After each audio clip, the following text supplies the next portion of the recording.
¿Qué tal? Saludos y bienvenidos a los encuentros digitales del Grupo Multimedia de Comunicación La Cerca. Momento hoy de detenernos en la situación económica y empresarial de la provincia de Albacete y lo vamos a hacer una vez más con el delegado provincial de Economía, Empresas y Empleo aquí en Albacete, con Nicolás Merino. Muy buenos días, Hola, Nicolás. ¿qué tal, Carmen? Buenos días. Y gracias de nuevo por acogernos aquí en tu casa. Nada, a vosotros por acercar esta información al ciudadano, que creo que también es importante. Muy bien. Hace unos meses nos encontrábamos en esta misma oficina para valorar un poco lo mismo, la situación económica de la provincia, que ya nos comentabas que tenía tintes de recuperación.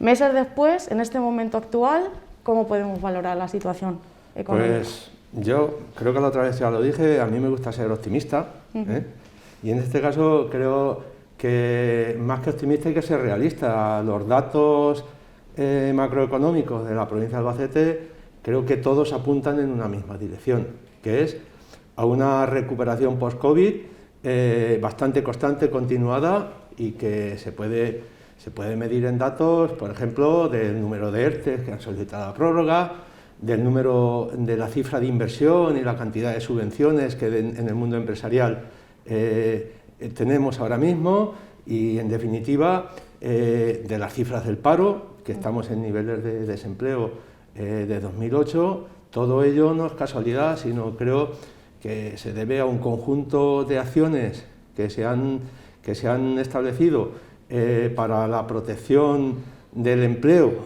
a través de la protección del mundo empresarial. Ha sido una labor en la que, por una parte, se ha protegido al trabajador con un instrumento que ha sido, yo creo que ha sido la piedra de toque de esta recuperación, que han sido los ERTEs, pero también ha habido por parte del Gobierno regional muchas ayudas directas para paliar esta situación de COVID, y también hemos intentado, dentro de esta nueva etapa empresarial que nos toca vivir, con nuevos retos y sobre todo con nuevas necesidades formativas, pues también nos hemos reinventado en el aspecto de la formación, intentando adecuar lo que es el mundo laboral, esa formación que necesita el empresario para poder ser competitivo y, por lo tanto, seguir creando puestos de trabajo o, como mínimo, manteniendo. Bueno, llevamos unos meses de descenso del desempleo aquí en la provincia, el mes pasado concretamente 2.000 desempleados menos, pero todavía siguen quedando algo más de 29.000 desempleados en la provincia. ¿Cómo valora también esta evolución? Yo lo valoro de una forma muy positiva. La verdad es que encontrarnos en nivel de desempleo del año 2008 creo que es una cosa para estar satisfechos, pero también para ponernos una meta, es decir, el camino que seguimos es bueno.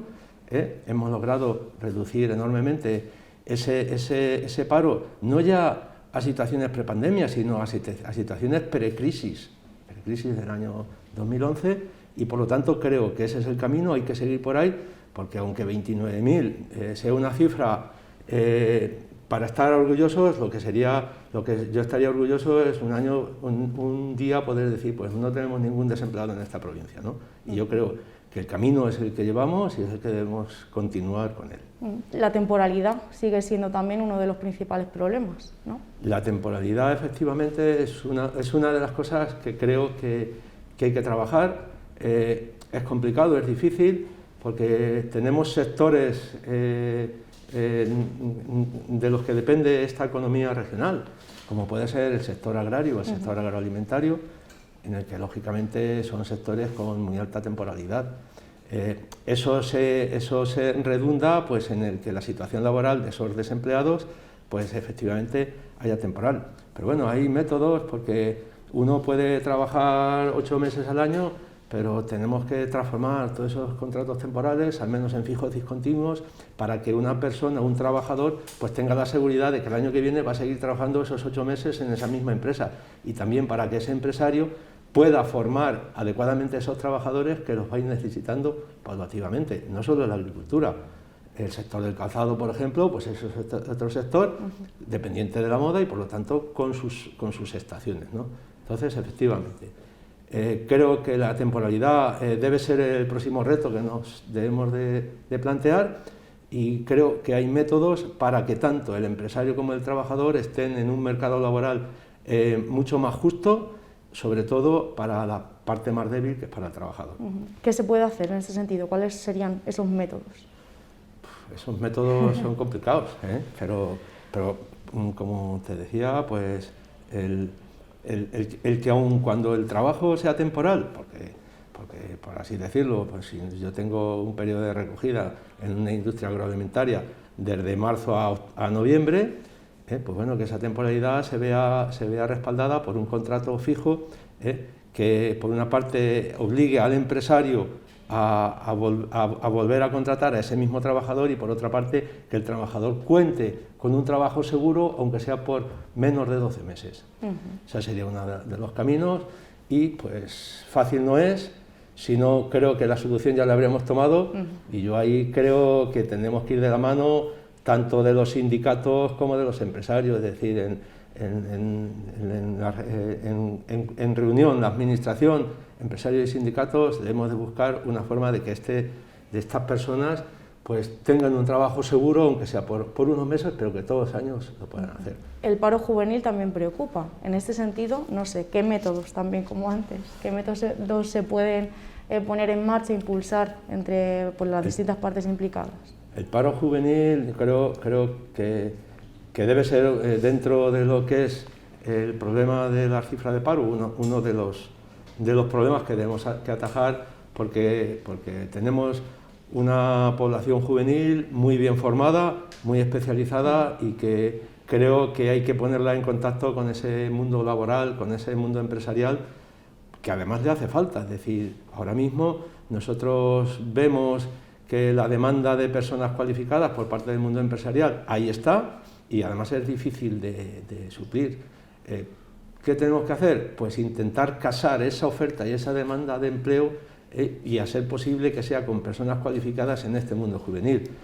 Se están tomando situaciones. Nosotros, a través de la formación profesional para el empleo, pues hemos sido bastante imaginativos, como decía la consejera, y pues estamos tratando que en la parte que a nosotros nos corresponde formar al personal desempleado, pues tomar determinadas medidas. Por ejemplo, nosotros la formación dual creo que es básica y fundamental. El otro día presentábamos 30 millones de euros de formación dual, que creo que es muy importante, puesto que la unión de la formación y del mundo laboral debe darse, para que esa formación realmente no sea una formación abstracta, sino dirigida a ese mundo. Y nosotros ahí, por ejemplo, pues nos hemos no reinventado, sino hemos analizado las necesidades formativas tanto del mundo empresarial como del espectro de desempleados. ¿Y qué hemos hecho? Pues dirigirla a distintos colectivos. Nosotros tenemos una serie de acciones formativas, escuelas profesionales que van dirigidas al colectivo de garantía de 52 años. Esas escuelas profesionales tratan precisamente de que a esos jóvenes que quizá no encuentran sus puestos de trabajo porque no tienen la cualificación adecuada, o no casa con la oferta con la demanda, hemos puesto no solamente que haya un certificado de profesionalidad, sino que haya un recorrido formativo, de tal forma que la formación previa para esa formación más específica que requiere ese certificado de profesionalidad y que quizá esa persona joven no entraba, tenga una formación previa, de tal forma que son, por así decir, 2 cursos de formación profesional para el empleo consecutivos. En el primer curso se da una beca para obtener la cualificación suficiente para en el segundo curso sí que poder estudiar ya esa formación específica que en el mundo empresarial demandan, y que además lo acompañamos con un contrato de formación y aprendizaje. Creo que ese es el camino. En ese aspecto, pues también desde las escuelas, aparte de estas escuelas profesionales, pues hemos diversificado la formación dual. Hay un dual verde, este dual verde lo dirigimos básicamente al mundo rural, y también tenemos un nuevo programa que se llama Nuevas Oportunidades, que es dirigido al colectivo de mayores de 52 años, que también es un colectivo que las crisis, tanto la crisis como la pandemia, ha castigado muchísimo. Muy difícil para una persona de 55 años encontrar trabajo. Entonces, con esto pretendemos cualificarlo. Por lo tanto, esa formación dual que antes pues se hacía ad hoc como tal, ¿no? La verdad es que nos dio muy buenos resultados y hemos creído que con partidas presupuestarias específicas irnos a nichos específicos de población, colectivos como los 3 que he indicado, para que podamos formarlos adecuadamente, que puedan ocupar unos puestos de trabajo de calidad y que por lo tanto contribuir a eso que es a luchar contra el desempleo y sobre todo para intentar conseguir un puesto de trabajo en el mercado ordinario. Había otro programa que era el programa CREA, que eran unos contratos colaborativos. Ese programa creemos que estaban en desigualdad de condiciones. Si nosotros tenemos un colectivo de difícil inserción y no le damos la oportunidad como mínimo de que tenga un contrato de trabajo, entonces se ha modificado, hay un nuevo CREA en que esos contratos colaborativos se transforman en contratos de formación y aprendizaje, que creo que ponen en valor ese trabajo, porque además las experiencias han sido muy positivas y por lo tanto pues podemos por parte de la Administración apostar también por ese colectivo, poniendo a su disposición un contrato laboral, contrato de formación y aprendizaje, y que se formen en el seno de una empresa en el mercado ordinario de trabajo. Muchos programas de este tipo, muy ambiciosos también. Bueno, vamos a hablar también de los ERTEs. Hay uno, porque yo, para acabar un poquito de comentar este tema, ya digo que hemos aprendido, la pandemia nos ha hecho pensar, y como ves, hemos acercado al mundo rural. También tenemos experiencias piloto. Ahora mismo tenemos un programa de formación que es en streaming, que es online, dirigido básicamente al mundo rural, es decir, pueden participar un señor de Nerpio desde su casa sin tener que venir a la provincia de Albacete, y además hemos apostado en un mundo como es el de la internacionalización. Estamos dando un curso de marketing y compraventa internacional de 720 horas de duración, dirigido a toda Castilla-La Mancha, se desarrolla aquí en Albacete. Hay parte presencial, hay 4 o 5 alumnos presenciales, y hay parte que es online, que es vía streaming. Ese curso se complementa, lo hacemos en colaboración con el IPES, que es otro de los organismos nuestros, y se complementa con prácticas internacionales. Es decir, este curso terminará haciendo prácticas, 6 meses de prácticas, becadas por el IPES, en todas las sedes que tenemos del IPES, en el ámbito internacional, también en colaboración con empresas que tienen sede fuera de España, y algunos también en la propia sede del IPES. Con lo cual, formaríamos en ese sector emergente que es el de la internacionalización, que tan buenos resultados nos está dando en la provincia, pues vamos a poner a disposición profesionales para que puedan intervenir en ese mercado. Y además en el mundo rural, con lo cual dentro de lo que son las políticas activas de empleo de esta consejería, al menos en el mundo de la formación, pues sí que estamos orientando muchas acciones para que el mundo rural pues tenga su protagonismo, y si puede ser, pues luchemos contra esa despoblación que tanta falta nos hace también. Eso es, sí. Bueno, decía, vamos a pasar también a hablar sobre la evolución de los ERTEs, esa herramienta tan importante que ha supuesto durante la pandemia. 203 empresas han solicitado aquí en la provincia esa prórroga hasta febrero de 2022. ¿Cómo valora un poco? Pues creo que eso es una idea, eso es una medida, es un pulso a nuestro tejido empresarial. Como decía, pues lo teníamos que apoyar, puesto que apoyar en pandemia el trabajo, esos puestos de trabajo y lucha contra el desempleo, teníamos que apoyar a las empresas en 2 aspectos. Por una parte, tienen una carga de trabajadores, una masa salarial, una carga laboral, que el mecanismo de los ERTE nos ha dado unos resultados fabulosos, fenomenales.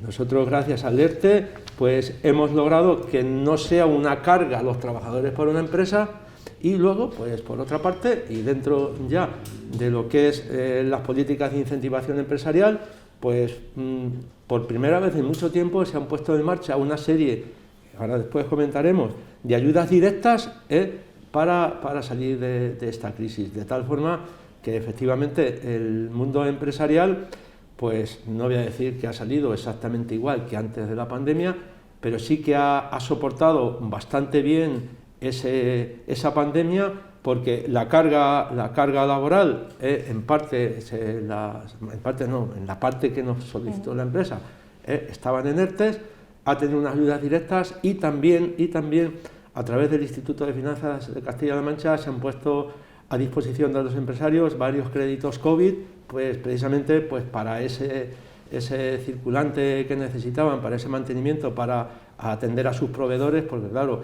el no atender un proveedor, pasamos la crisis a otra empresa, de tal forma que yo creo que con eso, pues si no fortalecido, no ha salido muy deteriorado, ha salido con fuerza el mundo empresarial, y prueba de ello es que nosotros llegamos a tener desde aquí en la provincia de Albacete 5.813 ERTES de distintos tipos, de fuerza mayor, ETOP, es decir, por causas económicas, técnicas, operaciones o de producción, luego de limitativos y de impedimento que nos surgieron con las medidas que sanitariamente había que tener. En total, entre unos y otros hemos tenido 5.813 ERTE y han afectado a 26.046 personas, creo que es muchísima gente, y es lo que, como decía antes, ha ayudado también a que mantener esa masa salarial a cargo del Estado, de los ERTES. El otro día decía el delegado que más de 80 millones de euros irán no se irán, se han destinado a esto, creo que muy bien. Claro, en la última modificación y prórroga de los ERTES, la prórroga ya no era automática como era hasta ahora. Creo que ha sido un acierto, puesto que así también nos podemos tomar el pulso a ese tejido empresarial y sobre todo la necesidad o no de los ERTES, y la verdad es que los datos creo que son muy buenos, porque solo han pedido 203 empresas la prórroga de ERTE y afectan a 686 personas. Quiere decir que no es que haya 686 personas en ERTE, porque no las hay, sino que podría haberlo. Son empresas, básicamente hay de todo, ¿no? Pero en general están en hostelería y restauración, que son sectores que se han visto muy dañados y que quizá no han llegado a coger el pulso a tiempo, puesto que hay que recordar que hemos estado en un estado de alarma hasta hace 2 o 3 meses, ¿no? Sí. Y entonces, por si fuese necesario, nos han solicitado en la prórroga de esos ERTE, pero creo que ahora mismo eso, que es un 3%, un 3,5% de las empresas, con un 2,6, un 2,7% de personal en ERTE, pues es una prueba de que las medidas han sido eficaces y de que la economía se ha recuperado a niveles prepandemia o muy próximos a prepandemia. Hostelería, restauración muy perjudicados y comercio también. ¿El resto de sectores que tenemos aquí en la provincia, en qué situación se encuentra? Pues en general, yo, no sé, pues sector agroalimentario estaba trabajando al 100%. Hombre, a lo mejor es un poco aventurado decirlo, pero en buena parte de esos sectores incluso han salido reforzados, puesto que sabes que dentro de la cadena de valor que ha habido en la pandemia ha sido la alimentación. La alimentación en ningún momento ha caído. Sí que es cierto que a lo mejor la formación de precios no es la que espera ni el agricultor ni ese empresario, pero bueno, creo que se ha mantenido muy bien. Las exportaciones, que es una cosa que le da mucha estabilidad y mucha fortaleza a ese sector, se han comportado exactamente igual que antes de la pandemia, lo cual es difícil, puesto que ahora mismo exportar es complicado. Ayer estábamos con el director general visitando una empresa y el problema que tienen es que no encuentran contenedores, que no encuentran barcos, en fin, que aún con esas limitaciones que para esa exportación hay, pues el sector está igual o mejor que antes de la pandemia. Ese sector, por ejemplo, el sector industrial, pues se ha recuperado, salvo sectores como puedan ser el sector de la moda, ¿no? Que el sector de la moda sí que está influenciado por exportación a terceros países. Hablo del calzado, que por cierto hay que celebrar que recientemente se ha quitado el impuesto debido a la tasa Google, con lo cual espero que ese sector, que aparte de la pandemia esa tasa le ha afectado muchísimo, en esta situación más normal, de nueva normalidad, también se recupere. Y bueno, sector servicios creo que se recuperará bastante bien, sin ningún problema, y el sector comercio, sobre todo el comercio minorista, pues yo creo que sufrirá una pequeña reestructuración, puesto que en pandemia algo hemos cambiado en nuestros hábitos de consumo, y espero, por la fortaleza del sector, de que volvamos igual que hemos vuelto a la nueva normalidad, que volvamos a nuestros antiguos hábitos, aunque coexistamos con ellos. Para lo cual, pues también desde el punto de vista de la Administración, pues ahí estamos apoyando. Esta semana hemos publicado una orden del mundo empresarial para incentivar, entre otras cosas, el comercio electrónico, orden al que puede acceder todos los sectores, incluido el comercio, y que yo animo a ese comercio que tan dañado está, que la parte de negocio que ha perdido, que intente con las nuevas tecnologías, para lo cual ahí tiene a la Administración a su lado, pues estamos a su disposición para poderle ayudar y que podamos recuperar esa parte que es la más complicada. El sector de hostelería, pues el turismo rural, creo que ha sido un año fenomenal, un año muy bueno, muy bueno. Y en el sector de hostelero, pues también se ha recuperado algo. Últimamente hay bastante turismo. Por ejemplo, específicamente para el sector de hostelero, pues nosotros pusimos en marcha una cosa que era los bonos turísticos. Empezamos con el sector hotelero como tal, puesto que los hoteles sí que se vieron gravísimamente afectados. Y después sacamos de alojamientos extrahoteleros, es decir, el turismo rural, que también nos lo demandó para paliar esos efectos negativos, puesto que el turismo rural en épocas de invierno pues también tienen sus temporadas altas, como pueda ser Semana Santa, que este año se han visto desafectados. Pues para que veas, en la provincia de Albacete pues ha habido 127 establecimientos turísticos, hoteleros y extrahoteleros, que han recibido del orden de 593.000 euros en estos bonos turísticos. Esto ha ayudado también un poco a la recuperación. Creo que es un sector muy dinámico, es un sector que ha apostado por las nuevas tecnologías y que creo que está en alza. Nosotros los datos de turismo son positivos mes a mes, y por lo tanto ahora mismo creo que los distintos sectores, a lo mejor con distintos ritmos, pues se están recuperando. Y ya digo que la prueba son esas 207 prórrogas ERTE, que es algo más del 3% de los que en su día hubo. Muy bien. Bueno, las ayudas extraordinarias con motivo del COVID también han sido muy importantes para salvar esas empresas de aquí, de Castilla-La Mancha. ¿Cómo han repercutido en este caso en la provincia de Albacete las puestas en marcha por el Gobierno regional? Pues creo que bien.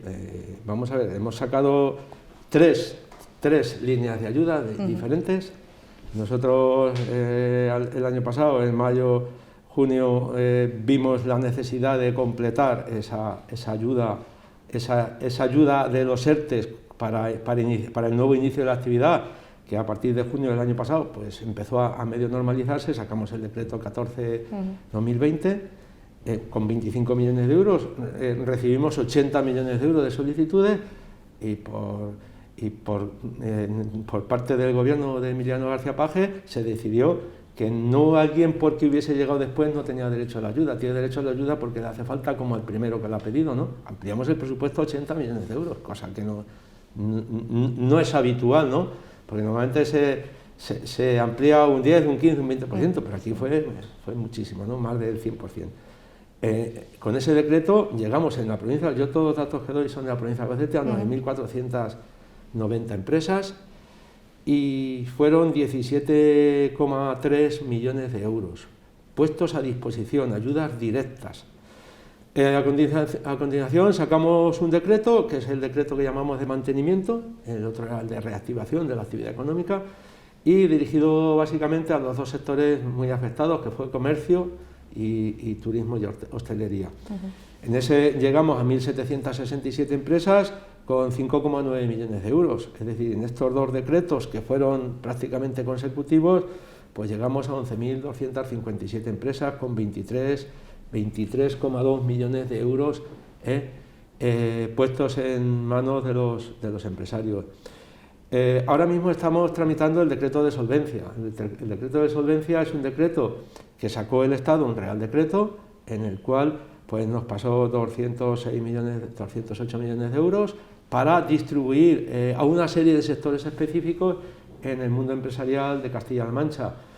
Nosotros ampliamos muchísimo los CENAES, prácticamente todos los que el tejido empresarial de Castilla-La Mancha conforma. No creo que haya quedado, si ha quedado alguno ha sido por error o omisión, y además pues para facilitar, dentro de las limitaciones que nos da ese decreto, para facilitar el acceso a ese dinero, porque creemos que es un dinero que ahí está y está para que los empresarios lo tengan a su disposición, y para solvencia, para disminuir deuda y créditos.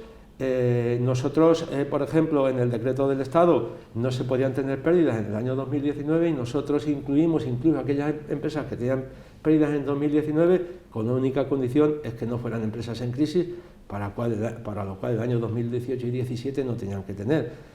Pues con eso, pues decir que estamos tramitándolo. La tramitación esta es un poco más compleja, puesto que la comprobación de datos, ya que se basa en las declaraciones de IVA, las hace el Gobierno central a través de la agencia tributaria, y pues la agencia tributaria también tiene sus pautas, sus trabajos, tal cual.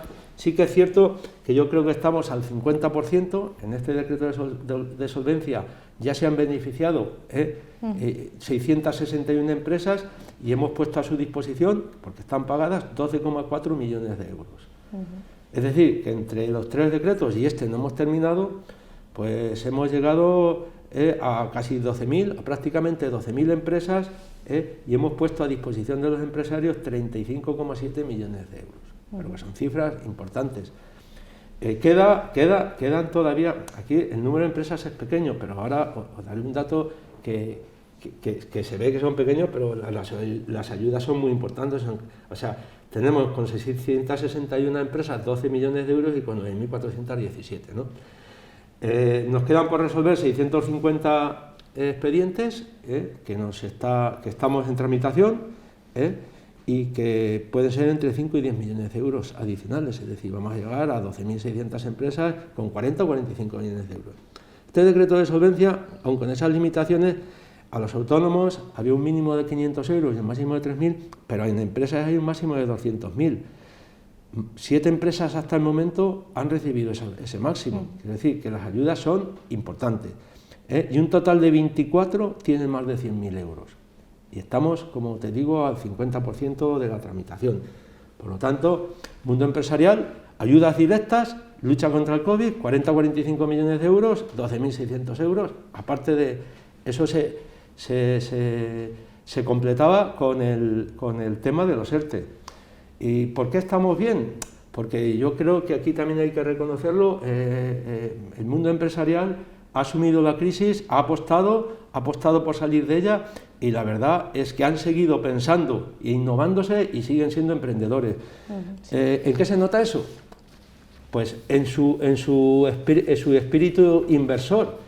Nosotros, hasta ahora, en los años en 2021, es decir, hemos tramitado 291 expedientes de incentivación de distintos tipos, ¿no?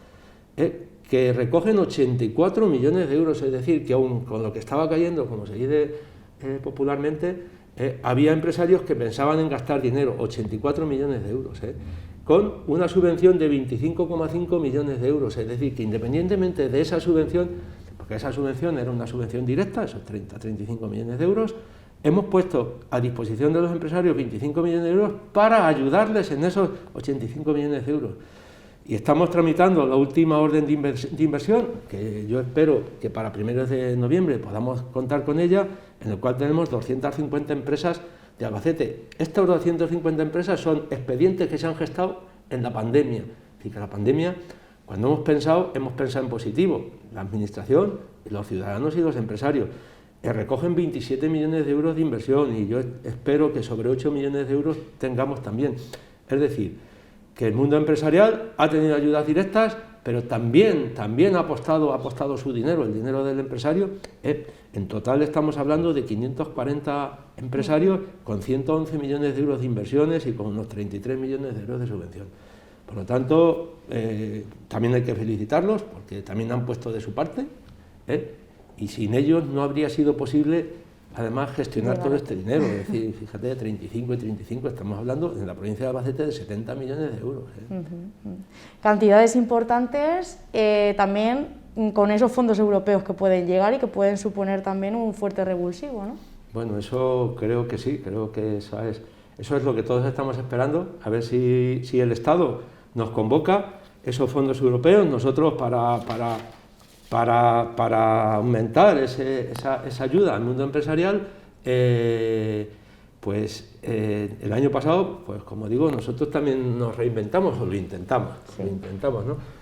Pues vimos la necesidad de ayudar a ese mundo empresarial que tiene muchísimos problemas en la tramitación, no solo de sus subvenciones, sino luego de sus instalaciones para legalizarlas y tener esas licencias, y se tramitó una ley de inversiones prioritarias. Esa ley de inversiones prioritarias además se aprobó por mayoría de las Cortes y no tiene ni más ni menos que el objeto de fomentar la implantación del tejido empresarial en la comunidad autónoma, y también tendrá como objeto el poder ayudar a ese mundo empresarial a la gestión de esos fondos europeos que vendrán a través de diversas consejerías. Esa unidad de acompañamiento empresarial que se creó por esta ley de inversiones prioritarias cuelga, como no puede ser de otra forma, del Instituto de Finanzas de Castilla-La Mancha, que es el arma financiera del gobierno regional, y como ese instituto depende de la consejería, aun cuando está radicada en esta consejería, la unidad de acompañamiento empresarial es un instrumento horizontal a todas las consejerías que prestará apoyo a todo el tejido empresarial para la gestión de esos fondos europeos Next Generation, que yo espero que empiecen a llegar, por lo menos los proyectos, y que empecemos a trabajar. Y yo creo que va a ser muy positivo, porque, ya os digo, en pandemia pensar en invertir 100 millones de euros no todo el mundo lo piensa, Por lo tanto, tenemos unos grandes empresarios a los cuales pues animo a participar también en esos fondos, que estoy seguro que lo harán. Tenemos también buenas previsiones en cuanto a inversiones empresariales también relacionadas ya con la industria aquí en la provincia. Pues hay cositas. Nosotros ahora mismo, en cuanto a inversiones importantes, tenemos en distintos estados de ejecución pues 12 expedientes de incentivos regionales. Incentivos regionales son inversiones de más de 900.000 euros, sin límite por arriba.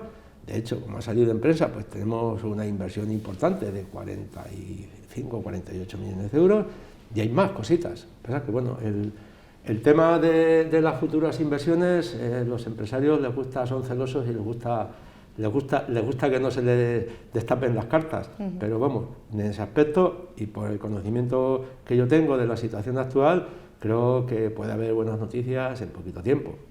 Muy bien. Buenas previsiones entonces de cara al año 2022 en la provincia. Siempre optimista. Creo que hay que ser optimistas, pero en este caso, con los datos que hemos estado viendo, creo que los datos hablan por sí solos, es decir, la evolución del paro, la evolución de los ERTEs, las ayudas al tejido empresarial, la inversión propia del tejido empresarial, todo eso son puestos de trabajo de los buenos en el mercado ordinario de trabajo, que también nos ayudará para luchar contra la temporalidad con toda seguridad. Muy bien. Bueno, pues Nicolás Merino, muchísimas gracias por haber estado una vez más con nosotros. Muchísimas gracias a vosotros y a vuestra disposición para las veces que queráis. Muy bien, gracias. Y a ustedes también, gracias por seguirnos un día más en toda la información que le ofrecemos desde el Grupo Multimedia de Comunicación La Cerca. Hasta la próxima.